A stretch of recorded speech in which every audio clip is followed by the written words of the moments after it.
Welcome guys to another commentary, and this is Katie episode 7. Now you're going to see me in this game. I'm going to be sitting doing nothing for an awful lot, and the reason for that is I was actually talking to someone else on Skype, whereas this guy kick-ass gets me with a Semtex at the start of the game. But as far as I know, I do quite good on this towards the end of it. Now it's a very boring start because I'm talking to someone and I get all these damn nade kills and noob deaths, and then I eventually get into it and start doing some work. So this will be number 8 in my top 10 games, first-person shooter games that I've played that I remember. And number 8 is we're coming into FarCry, the original FarCry. And I got this game when I bought my GeForce 6200 graphics card. I think I had 128 or 64 128 megabytes of RAM on it, and I bought it for €100, no, €100 or £100 in PC World. That was before I had heard of eBay. So when I got this graphic card, it was either this game or the Chronicles of Riddick, and I decided to go with FarCry because the cover looked pretty good. And the reason why this game comes into this kind of line of number 8 in my top 10 games is it was the first game where it really seriously went into the detail of the maps. Even though the graphics card wouldn't run it on the highest detail properly, it would just glitch and freeze, which is kind of, it came with the damn card, but still the quality of it was still absolutely astonishing. There was grass in it, like you see in this video here. There was grass in it, there was trees that moved. Also, it was a game that used the ASWD and the reload and the knife.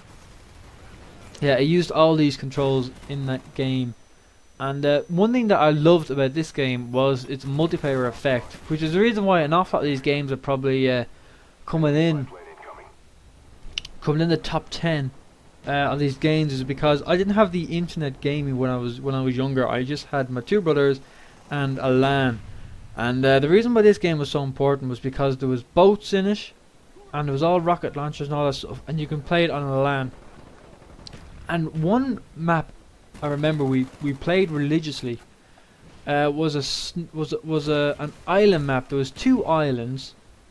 One of them had like a big mast on it, and one that had a kind of bunker on it.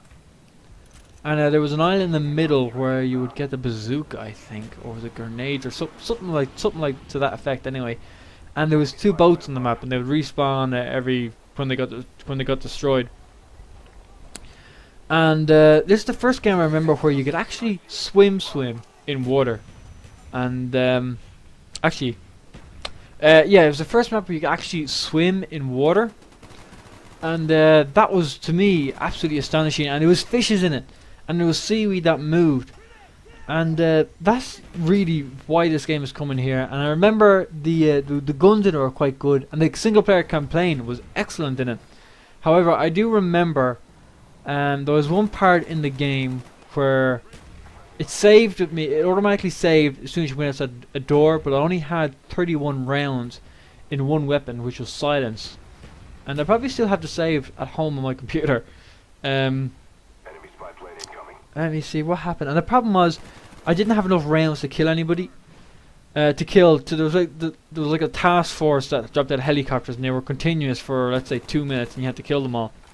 And I only had 31 rounds, so I had to wait for the guys to get closer. But what happened is, when they got closer, they throw smoke grenades.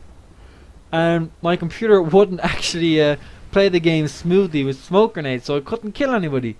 So I remember I stopped playing the game from there on, because I didn't have the energy to go back. And like, I don't know, to save back from that was so, like, maybe a couple of hours away of gaming, which at that time was loads for me anyway, and I just didn't have the heart to go back and do all those levels again. So unfortunately, that game actually ended there for me. But as I says, even today, I would go back to that game to play on the LAN, because oh, that was it. It was also the first game I sniped on. I remember sniping on, and I wasn't actually that good. My brother was very good at it though. However, I was a real I think I like to use the bazookas and the rifles in that game, if I remember. God, it's going back a long time. And yeah, you could snipe in it, and as I said, my brother was very good at it, but I was absolutely hopeless. That's all I can remember was me being bad at sniping on that game. But that's, as I said, that's the first kind of game where the real graphics and controls went into the game, and I'm trying to remember the guns in it. I think yeah, I had to use the scroll to use the guns in it, to select which gun you wanted, and you had a knife like you have in Modern Warfare 2, I believe.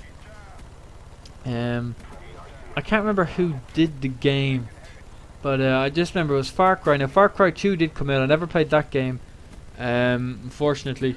I just couldn't afford to buy it at the time.